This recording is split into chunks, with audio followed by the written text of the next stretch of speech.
Hi, this is Natalie, and I'm going to show you my enhancement one of my project for this week. This is my Acme website. We've got, when you click on it, it highlights the page that you're on.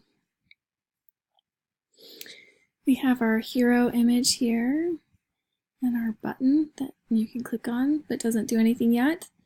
And then we have our featured recipes section here and our Acme Rocket reviews in the footer down there. And as you size it down, you can see that it changes to be a mobile view with the recipes on the bottom, the reviews on the top, and then we have the menu and the logo up there with the little My Account button.